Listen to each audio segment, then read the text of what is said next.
Bon, alors j'y vais et je m'excuse pour ceux qui étaient là hier. Il y aura des petites redites parce qu'il y avait il y a eu des présentations hier qui étaient plus, cette fois-ci, c'était le jumelage des données fiscales avec une enquête sociale générale sur la famille, qui est une enquête rétrospective.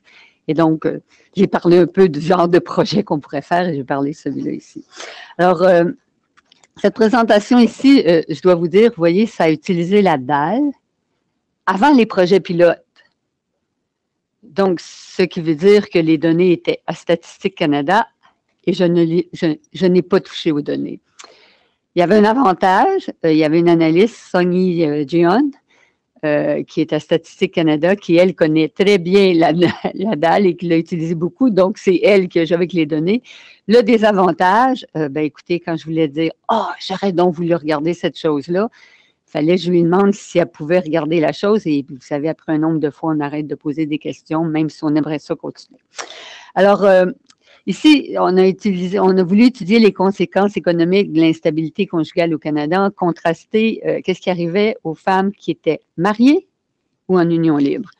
Et au fond, cette question-là nous est venue après l'histoire Éric et Lola, plusieurs d'entre vous connaissez, qui était cet homme très riche qui s'est séparé d'une femme avec qui il avait eu 3 enfants. Comme il n'était pas marié et que c'était au Québec, la femme n'avait pas le droit de demander une pension alimentaire pour elle-même. Il y avait la pension alimentaire aux enfants. Et elle n'avait pas non plus le partage du patrimoine familial parce que vous savez qu'au Québec, quand on se marie, il y a le partage du patrimoine qui est constitué des résidences principales, secondaires, des voitures, des meubles dans la maison, ainsi que des fonds de retraite. Alors, ici, on se demandait, est-ce que les femmes qui sont séparées à la suite d'une union libre vont être en plus mauvaise posture financière que les femmes qui étaient mariées? Et est-ce que ça va être plus important au Québec, puisque dans certaines provinces ailleurs au Canada, si vous avez été en union libre pendant 3 ans ou si vous avez eu des enfants, vous êtes considéré comme marié et donc vous avez les mêmes avantages qu'une femme mariée au moment de la séparation. Oups, mon doux, j'espère que je n'ai pas brisé la chose. Voilà. Alors, voilà. La question ici était donc la situation économique des femmes mariées et cohabitantes, je vais dire cohabitantes plutôt qu'en union libre, diffère-t-elle au lendemain d'une rupture d'union? Et est-ce que l'écart entre les deux est le même selon le degré d'acceptation de la cohabitation? Ici, on référait surtout au Québec, puisque, par exemple, vous savez qu'au recensement de 2011, au Québec, il y avait 38% des individus, des couples qui sont formés d'une union libre, alors que la moyenne ailleurs au Canada, c'est 14%. Et l'autre chose aussi, quand j'ai parlé qu'il y avait des différences au moment de la séparation, c'est qu'au Québec, on est régi par le Code civil, qui relève là, du droit canon, du droit français, alors qu'ailleurs au Canada, c'est plus de la tradition britannique, qui est ce qu'on appelle le common law. Alors, les conséquences économiques du divorce, il y a eu des études qui ont été fondées par le passé, qui étaient surtout fondées sur le revenu du ménage ajusté. C'est-à-dire qu'on regarde, on prend le revenu du ménage et on ajuste en fonction du nombre de personnes et des économies d'échelle. Et c'était considéré comme le meilleur indicateur du niveau de vie des individus plutôt que prendre le revenu d'une personne. Donc, c'est plus de regarder le revenu du ménage. À la fin des années 70, il y a eu des changements sur la loi du divorce. Vous savez, ici, en 68, il y a le divorce. Donc, tout d'un coup, le divorce devient beaucoup plus important. Et dans beaucoup de pays ailleurs aussi, il y a eu des changements dans la loi du divorce. Le divorce est devenu plus facilement accessible. C'était moins basé sur une faute que l'un ou l'autre. Et donc, un peu partout, ça a fait qu'il y a eu de plus en plus d'études qui se sont intéressées à voir quel est l'impact du divorce sur les conditions socio-économiques à la fois des hommes et des femmes. Alors, les premières études regardaient dans l'ensemble surtout les couples mariés qui divorçaient, donc c'est surtout basé au moment du divorce. Et ce qu'on a montré, c'est que, règle générale, les hommes, la journée qu'ils divorçaient ou le lendemain d'un divorce, il y avait une baisse de revenus relativement faible. Par la suite, il y avait un redressement et même souvent, ça dépassait leur situation économique avant le divorce. Alors que chez les femmes, ce qu'on voyait, c'est qu'il y avait un recul important, qu'il y avait une récupération lente de leur niveau de revenus qu'il y avait auparavant. Le revenu était proche ou encore légèrement inférieur après quelques années au revenu qu'il y avait avant la séparation, et même, il était toujours quand même derrière la situation économique là, des femmes qui restaient mariées. Dans ce cas-ci, la plupart des études, vous voyez, il y avait eu quand même quelques études au Québec, là, Rossfini en 1993, et il y a eu surtout, vous voyez, en Australie, aux États-Unis, en France, des études qui avaient été faites. Dans la plupart des cas, soit que les cohabitantes étaient comprises dans le groupe des mariés, parce que des fois, on ne demandait pas aux gens de donner leur état matrimonial, ou soit qu'on n'avait pas l'information dans les données. Par exemple, par contre, à partir des années 90-2000, on a noté, et au Québec, c'est très, très important, qu'il y avait une augmentation non seulement des couples en union libre, mais que l'union libre devenait un environnement là, social accepté, non pas seulement pour commencer une union, mais pour avoir des enfants, pour élever ses enfants. Puis comme vous le savez aussi, probablement maintenant au Québec, plus de 60% des enfants naissent hors union, et c'est pas loin de ces 57-58% des enfants qui naissent en union libre. Donc, ce qu'on a vu, c'est qu'au début, l'union libre, c'est un phénomène d'avant-garde, on testait la relation, les unions libres se sont mises à durer, et puis maintenant, de plus en plus, c'est une union qui se différencie plus tellement du mariage à certains égards. Alors, est-ce que les conséquences sont les mêmes, oui ou non, une fois qu'on se sépare? Il y a aussi Tcherlin qui, lui, a regardé, qui est allé plus loin en disant non seulement l'union libre ressemble de plus en plus au mariage, mais le mariage, c'est quelque part, lui, il parle d'une désinstitutionnalisation du mariage, l'affaiblissement des normes là, qui sont reliées aux rôles matrimoniaux. Il y a une fluidité beaucoup plus grande là, dans les comportements conjugaux. Et donc, tout d'un coup, il y a eu un intérêt plutôt à partir des années 2000, de se demander est-ce que les conséquences économiques vont être les mêmes sur les couples qui étaient mariés ou en union libre une fois qu'ils se séparaient. Il y a eu quand même peu d'études qui ont regardé ce genre d'approche.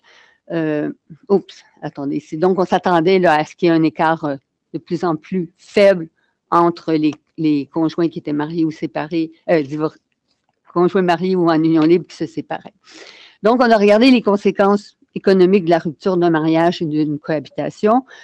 Pas tellement d'études parce qu'il y en a eu aux États-Unis, Grande-Bretagne, Pays-Bas, Belgique, récemment en France. Souvent, dans certains pays, c'était qu'il y avait des registres, comme par exemple en Belgique. Donc, c'est facile de suivre les gens. Mais dans d'autres pays, comme l'INED, par exemple, s'ils font le même genre d'approche ici, c'est à partir des données fiscales. Ce qu'on a vu, on a pris encore une fois le revenu du ménage ajusté et donc, comme je dis, on tient compte du nombre de personnes dans le ménage et des économies d'échelle. Ce qu'on a montré, c'est que les femmes, il y avait une baisse plus marquée pour les femmes mariées que pour les cohabitantes au moment de la séparation. Et les hommes, en général, on ne voyait pas tellement de différence significative entre les hommes mariés et cohabitants. Par contre, on a montré, il y a une étude qui a été faite aux États-Unis qui a montré qu'il y avait une réduction de l'écart entre femmes mariées et cohabitantes des années 80 aux années 2000. Règle générale, ce qu'on voyait, c'est que les femmes mariées au départ perdaient plus. Pourquoi? Parce que les femmes cohabitantes étaient plus présentes sur le marché du travail avant même de se séparer. Donc, le recul était pour elles moins important. Les femmes mariées, il y avait une récupération peut-être un peu plus grande parce qu'elles rentraient sur le marché du travail. Et donc, aux États-Unis, ce qu'on a montré, c'est qu'il y avait une réduction de l'écart entre les deux, mais cette réduction de l'écart était en partie due au fait qu'il y a eu beaucoup de programmes par le passé pour les femmes qui étaient cohabitantes avec des enfants. Il y avait accès à des formes d'aide sociale parce qu'ils étaient considérés comme des familles monoparentales, parce que le mariage n'était pas reconnu. Alors que par la suite, donc, les femmes qui étaient mariées ont eu accès à des aides sociales auxquelles elles n'avaient pas accès par le passé. Donc, il y a eu un rétrécissement de l'écart entre les deux. Il y a eu un redressement aussi, comme j'ai dit, plus rapide pour les femmes mariées que pour les cohabitantes. Une fois la chute, la baisse enregistrée, parce que les femmes mariées rentraient sur le marché du travail. Mais il y avait quand même une différence. L'écart restait quand même marqué entre les deux. C'est-à-dire que les femmes en union libre, au fond, perdaient moins au niveau des revenus que les femmes mariées. Alors, ici, la question qu'on s'était posée, c'est est-ce que les femmes qui sont séparées d'union libre vont avoir une situation économique plus difficile pardon, que les femmes mariées après la séparation, puisqu'elles n'ont pas accès à la pension et au partage du patrimoine. Comme on n'avait pas d'enquête panel au Canada pour suivre ce genre d'études, puisque, par exemple, aux États-Unis, ça a été beaucoup fait avec le Panel Study of Income Dynamics, qui est une enquête, le panel des ménages qui suit des individus depuis 1968, et donc on a plein d'informations. Au Canada, on n'avait pas ce genre d'études. Donc, on a décidé d'utiliser la LAD. Alors, quels étaient les facteurs qu'on pense qui étaient liés, donc qu'on voulait essayer de voir qu'est-ce qui pourrait jouer et expliquer les différences entre les deux. Présence et nombre d'enfants. Ce que les études ont montré par le passé, c'était que les femmes mariées, peut-être, avaient une perte plus grande du fait qu'elles avaient plus d'enfants et que la majorité du temps, les femmes avaient la charge des enfants. Donc, est-ce que c'était pour ça? Contribution aux revenus du ménage avant et après la rupture, reflétant le niveau d'activité économique. Comme j'ai dit tantôt, avant les séparations, les femmes en union libre étaient plus présentes sur le marché du travail, donc une baisse de revenus moins importante. Mais après la séparation, les femmes mariées augmentaient un peu plus. Formation d'une nouvelle union. Oups, ça vient jouer aussi dans le portrait. Je me remets en union avec un conjoint. Donc, la situation de la famille de recensement, là, donc le couple et les enfants, va avoir un redressement, sauf que dans ces cas-ci, par exemple, on ne peut pas savoir est-ce qu'il y a vraiment un partage de revenus. Si je me remets en union avec un conjoint qui, lui, avait déjà des enfants ailleurs, c'est pas évident que j'ai accès à l'ensemble du revenu familial, mais en fait, comme on ne peut pas savoir la chose ici, tout ce qu'on sait, c'est quel est le revenu. Les modalités de vie aussi, dans certaines études, on avait montré que les femmes en union libre avaient peut-être un peu plus tendance à aller vivre avec d'autres adultes par la suite, soit à retourner vivre avec leurs parents ou à vivre avec d'autres adultes dans le ménage, alors qu'ici, on n'a pas, avec la DAL, les données sur le ménage, on a les données seulement sur la famille, conjoint et enfant. Donc, s'il y avait une autre personne dans le ménage, on ne le saura pas. Et en fait, aussi, ce qui avait montré aux États-Unis, comme j'ai dit tantôt, c'était le rôle et les politiques des transferts gouvernementaux qui peuvent avoir un effet sur les conditions de vie des femmes. Alors ici, on a donc utilisé la DAL. Comme ça a été bien présenté tantôt, je pourrais passer assez vite. Donc, c'est un fichier longitudinal à partir des déclarations de revenus, échantillon de 20 %. Ça comprend les membres d'une famille de recensement, donc conjoint et enfants. Depuis 1992 seulement, on identifie les couples en union libre, puisque maintenant, les couples qui sont en union libre sont tenus de mentionner qu'ils vivent en union libre, alors que par le passé, ils ne faisaient pas nécessairement. Donc, parmi les couples avant 92, il y a un certain nombre de couples en union libre qui sont déjà compris dans les familles, mais il y a certains couples en union libre qui ne parlaient pas qu'il y avait un conjoint, et donc, on ne sait pas nécessairement s'il est en couple. Et comme j'ai dit tantôt, le fichier a été traité à Statistique Canada. On a retenu ici seulement les femmes âgées de 25 et 44 ans, mais je vais vous dire avant comment on a procédé.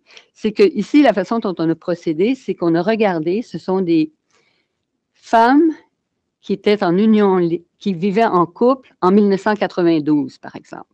Donc, il y a un rapport d'impôt, une déclaration d'impôt, il y a un conjoint qui est attaché, il y a ou non des enfants.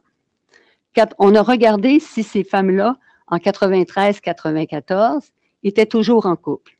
Donc, est-ce qu'en 93 ou 94, tout d'un coup, il n'y a plus de conjoint qui est attaché? Et ça n'a pas été dit que le conjoint était décédé. Okay? Donc, on présume qu'ils se sont séparés. Donc, c'est la façon dont on procède. Et donc, ici, on va avoir l'année où il n'y a plus de conjoint, on va appeler ça, c'est l'année de la séparation.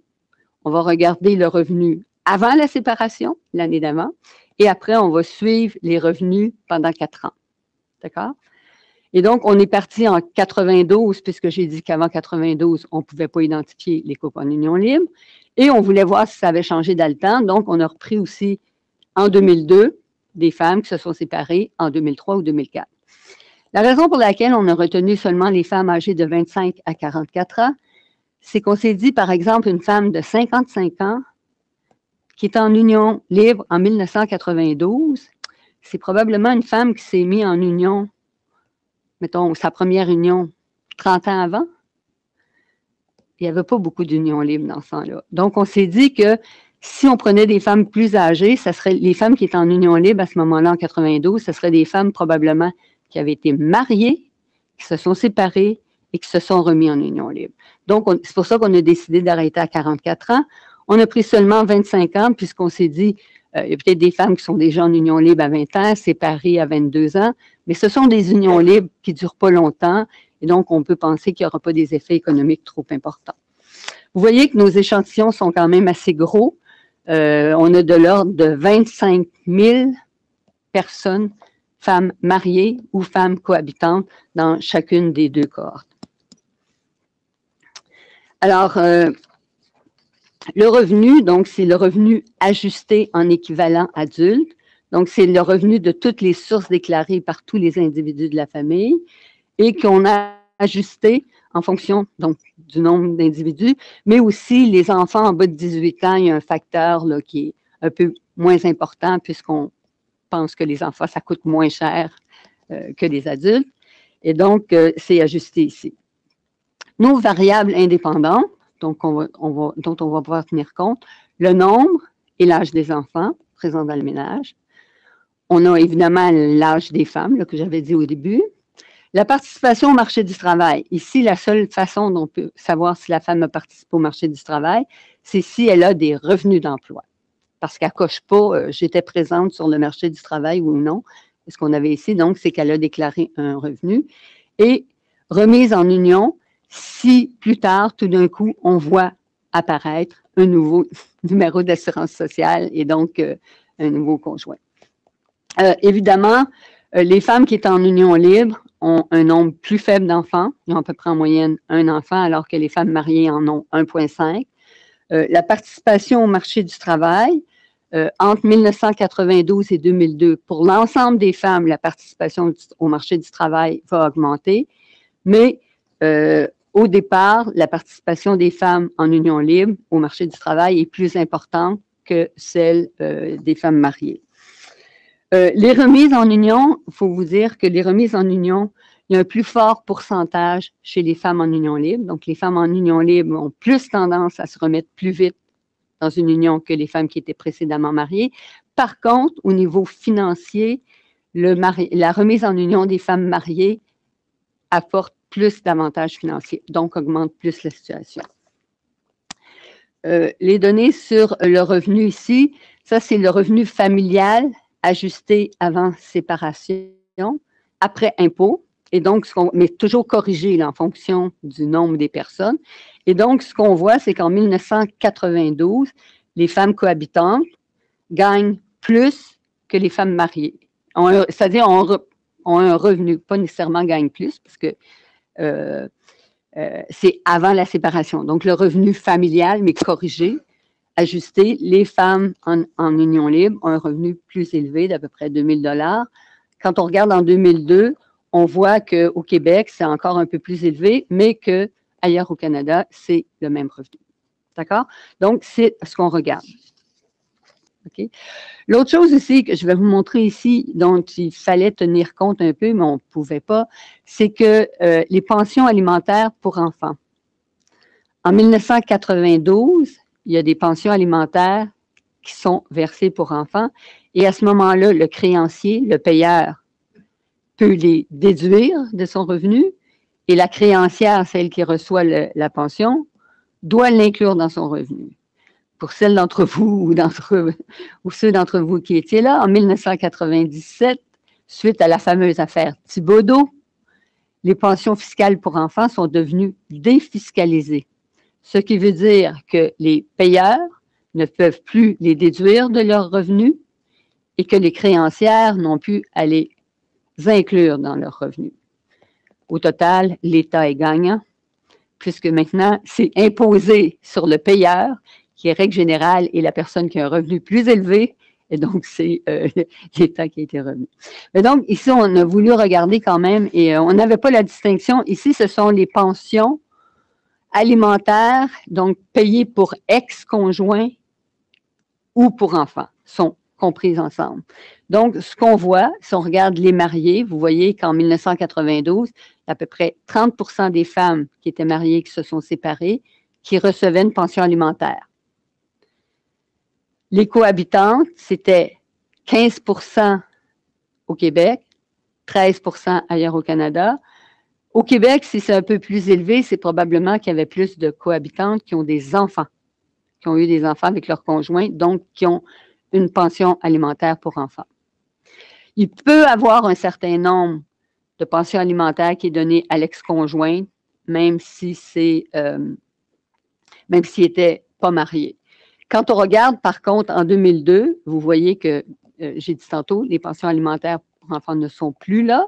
Donc, ça a beaucoup tombé. On parle d'à peu près entre 5 et 7% des femmes mariées qui reçoivent des pensions alimentaires et seulement entre 2 et 3% chez les cohabitantes qui ont reçu des pensions alimentaires. La chose qu'on peut se dire, c'est que entre 15 et 13% seulement des cohabitantes qui avaient des pensions alimentaires pour enfants, c'est pas beaucoup. Mais ce qu'il faut bien voir, c'est que premièrement, s'il y a des gardes partagées, il n'y a pas de paiement de pension alimentaire. Si l'enfant a habité avec le père, il n'y a pas de paiement de pension alimentaire. Et l'autre chose, c'est que pour le déclarer à Revenu Canada, il faut que ça soit une pension qui a un montant fixe qui est payé de façon régulière.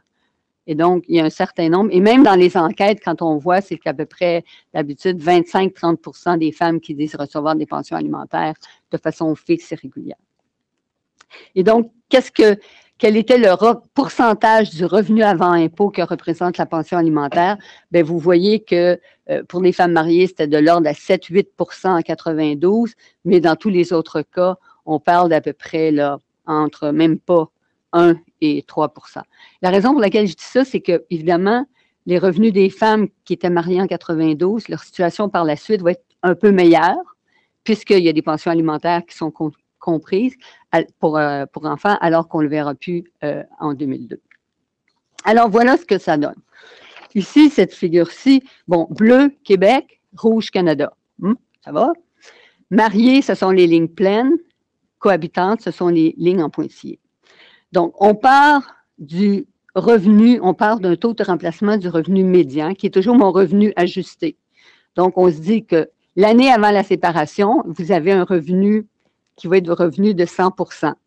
Et donc, on regarde l'année de la séparation, qui est l'année 0, en pourcentage, combien vous avez perdu de revenus. On voit que les femmes mariées, que ce soit au Québec ou ailleurs au Canada, ils ont perdu 35% de leurs revenus. Une chute quand même assez brutale. Chez les femmes en union libre, c'est moins important. On parle plutôt d'à peu près 27-28%.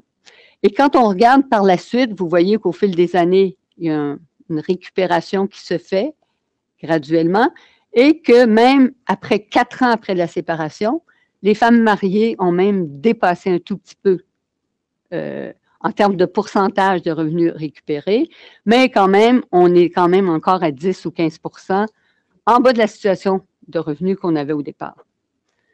2002, ce qu'on voit, c'est que la chute est à peu près de même ampleur au moment de la séparation, mais les femmes récupèrent beaucoup plus par rapport à ce qu'elles avaient perdu par le passé. Quand on voit après 4 ans, vous voyez maintenant qu'on a toutes retrouvé près de entre 5 et il manque entre 95 et 100% du revenu. Et par contre, ce qu'on voit, c'est que du côté du reste du Canada, vous voyez, les femmes cohabitantes ont une meilleure récupération que les femmes mariées, mais au Québec, les deux se rejoignent. Mais donc ici, ce sont des variations qui est seulement le descriptif. On tient pas compte du nombre d'enfants, on tient compte de rien. Et ce qu'on voit ici, ça semble quand même corroborer notre première hypothèse, c'est que les mariés au départ perdent plus, mais récupèrent quand même un peu plus, en tout cas en 92, parce que probablement elles entrent plus sur le marché du travail. Et qu'au Québec, il n'y a plus vraiment d'écart là, quand on regarde en 2002 entre femmes mariées et cohabitantes. Donc, par la suite, ce qu'on a fait, c'est qu'on a fait une régression, un modèle à effet fixe, dont vous nous avez parlé hier.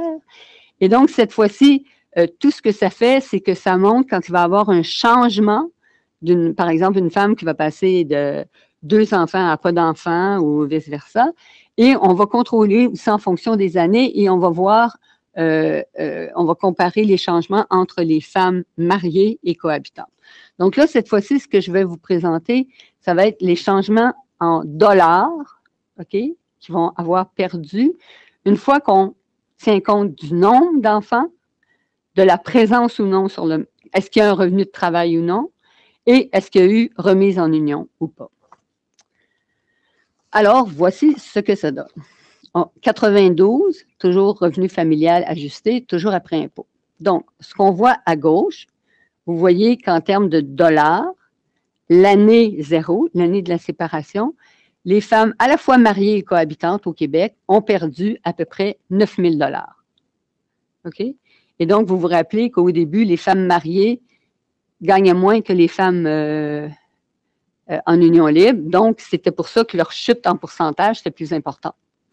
Quand on voyait, après 4 ans, les femmes mariées ont, par rapport à leur revenu d'origine, leur situation d'origine, à peu près 3 800 de moins, alors que les femmes cohabitantes, on est plus de l'ordre de... attendez que je ne dise pas. Non, eux autres, c'est plus presque de 5 000. Il y a une différence d'à peu près 1 000 $ entre les deux. Quand on regarde ailleurs au Canada, on voit que en termes de dollars, la perte est un peu plus importante, mais on voit le même profil quand même entre les deux. Et des deux côtés, il y a à peu près 1 000 $ de différence là, entre femmes mariées et en union libre. Quand on regarde maintenant pour 2002, ce qu'on voit, c'est que la situation est quand même différente en 2002. En termes de dollars, évidemment, la baisse est plus importante. Les revenus étaient plus élevés de toute façon au départ. Mais ce qu'on voit, c'est qu'au Québec, vous voyez, il y a vraiment un rapprochement très important. À partir de l'année 3 après la séparation, la différence entre couple, femmes mariées en union libre, aucune différence significative. Ailleurs au Canada, ce sont les femmes en union libre et l'écart demeure important. Donc, pour tester nos hypothèses, ce qu'on a fait, mais je ne vous les présente pas ici, quand on a voulu voir est-ce que l'écart entre les mariés et en union libre, est-ce qu'il était moins large au Québec qu'ailleurs, ce qu'on a fait, c'est qu'on a fait 2 régressions séparées, une pour 92, une pour 2002, et on a mis à la fois les femmes du Québec et ailleurs au Canada pour voir est-ce qu'il y a une différence entre les deux. Et comme le laissait supposer la figure qu'on voit ici, bien, il n'y a pas de différence entre 92, entre les écarts entre Québec et dans l'autre région. Et par contre, évidemment, ce qu'on voit qu'en 2002, c'est qu'il y a moins de différence au Québec qu'il y en a ailleurs au Canada. Pour tester notre autre idée qu'on avait, est-ce que l'écart entre les mariés et les cohabitantes a diminué dans le temps? Là, cette fois-ci, on a fait une régression séparée par région, Québec, Canada, mais on a groupé les 2 années. Et ce qu'on a vu, c'est que les différences entre cohortes sont significatives, mais la diminution n'est pas constante. Parce qu'en fait, ce qu'on voit, c'est que l'écart entre 92 et 2002 s'élargit entre les années 0, 1, 2, mais se rapproche par la suite. Et ça, c'est au Québec, alors que dans le reste du Canada, ce qu'on voit, c'est que vraiment l'écart s'est élargi entre les deux groupes. Quel est l'effet des autres variables qu'on avait mis dans notre analyse? Bon, ce qu'on voit, c'est que, vous voyez ici, on a tenu compte du nombre d'enfants. En général, le nombre d'enfants ne joue pas. C'est comparé au fait d'avoir 0 enfant. Si on regarde, ailleurs au Canada, c'est à peu près 4 000 $. Le fait que vous ayez 1 enfant, 2 enfants, 3 enfants, 4 enfants, c'est à peu près 4 000 $. Là, vous allez me dire, oups, Québec. Québec. 3 000 $, on perd 3 000. Ma baisse de revenu de 3 000 si j'ai un enfant ou 2, ça tombe à 2 000 et ça tombe à 1 604 et plus. Quelqu'un qui a des idées? Vous rappelez-vous des bébés bonus? Ben c'est ça, les bébés bonus. Les bébés bonus, ça faisait qu'à partir du 3e enfant, on recevait, rendu à ces années-là, c'était 8 000 $ par enfant, mais qui était réparti sur 5 ans. Et donc, ça corrigeait quand même pour un peu cette différence. Ce qu'on ne retrouve pas du tout dans l'année 2002, ça n'existe plus, les bébés bonus. Ça a été arrêté en 1997 quand il y a eu la réforme de la politique familiale. Évidemment, le fait d'être en emploi par rapport à sans emploi, au contraire, ça augmente votre situation financière. Et un peu plus, toujours un peu plus ailleurs au Canada, les revenus sont toujours un peu plus faibles par rapport au Canada. Donc, quand on parle en dollars, on voit cette différence. Et les remises en union, vous voyez, qui sont quand même si importants. Le fait de se remettre en union, comme j'ai dit, ça augmente le revenu familial.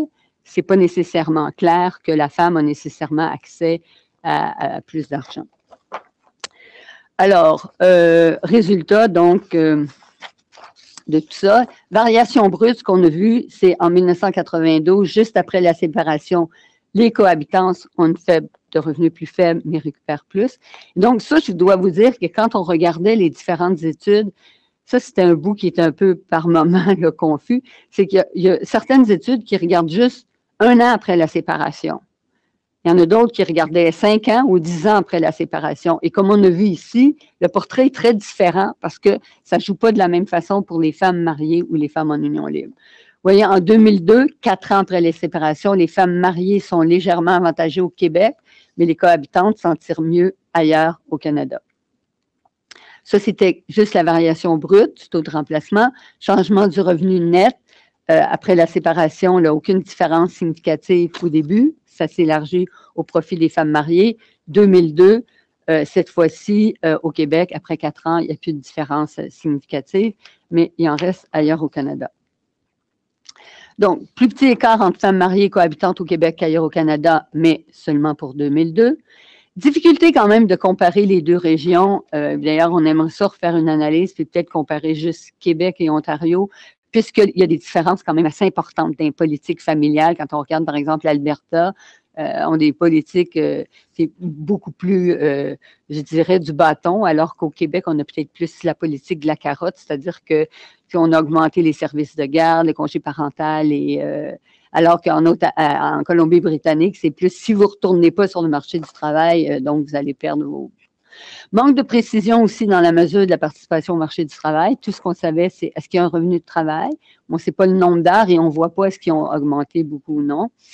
Puis, ce qu'on avait vu aussi avec les modèles à effet fixe, ce qu'on voyait, c'est qu'au Québec, il y a une plus forte différence de la variance qui est liée aux différences que les femmes vivent dans le temps, alors qu'ailleurs, c'est plus qu'une variation entre femmes. Donc, ce n'est pas tout à fait la même chose. Contrairement aux États-Unis, nous, on n'observe pas de réduction nécessairement de différence entre femmes mariées et cohabitantes entre 92 et 2002, mais il faut dire que c'était beaucoup lié à ce changement de politique là, qui devenait des programmes plus accessibles aux femmes mariées. La perte de revenus aussi en 2002 est probablement un peu surestimée dans l'accord de 2002 à cause de l'exclusion des pensions alimentaires, et ça doit toucher plus les femmes mariées, parce qu'on a vu que c'était elles qui bénéficiaient le plus de pensions alimentaires parce qu'il y avait un plus grand nombre d'enfants. Nos données, évidemment, ne permettent pas de tenir compte des modalités de vie des femmes séparées, c'est-à-dire que les femmes en union libre, si elles ont plus tendance à retourner vivre chez leurs parents ou à vivre avec d'autres adultes, on ne sait pas, puisqu'on l'a vu tantôt, les données, ce n'est pas le ménage, c'est seulement la famille, alors que dans certains pays où ils ont des registres de population, ils étaient capables de voir ça. On n'a pas non plus, vous l'avez dit, d'informations sur le rang, la durée de l'union considérée. Ça fait 2 ans que j'étais en union libre ou mariée, ou 20 ans. Ça doit jouer évidemment. Le niveau d'éducation des femmes, d'autres caractéristiques sociodémographiques. Et pour ceux qui étaient là hier, c'est qu'on a vu, c'est qu'avec l'enquête sociale générale sur la famille, où on a toute l'histoire passée des femmes, on est capable et des hommes, on est capable de reconstituer leur histoire. Ces données vont être couplées avec la banque T1FF, Donc, on va pouvoir voir les femmes qui étaient en 82, quel était leur revenu à elles, le revenu de la famille, si elles se séparaient. Donc, on va, puis là, cette fois-ci, on va savoir est-ce que l'union a duré 2 ans, 5 ans, c'est une première union, c'est une deuxième union, c'est une famille recomposée ou une famille intacte.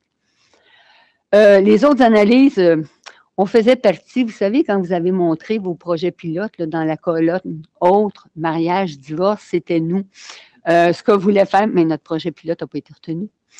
On voulait reprendre l'analyse en comparant, entre autres, comme j'ai dit, plus systématiquement le Québec et l'Ontario.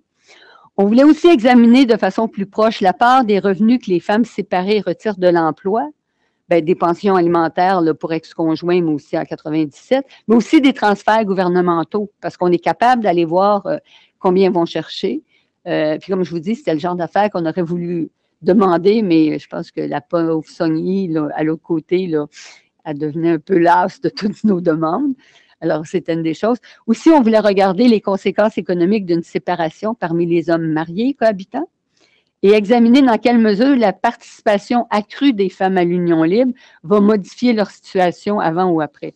Si les femmes gagnaient 80% du revenu du ménage, bien, eux, leur chute de revenus était moins importante, mais s'ils gagnent 50%, s'ils ont des revenus égaux avec les femmes, ça devrait changer quand même, et donc on devrait s'apercevoir que peut-être la situation des hommes et des femmes, ça a changé au fil du temps. Alors, je m'arrête là-dessus en me disant que bientôt, dans combien de temps qu'on va les avoir, vous avez dit, dans les centres de données de recherche? Oui.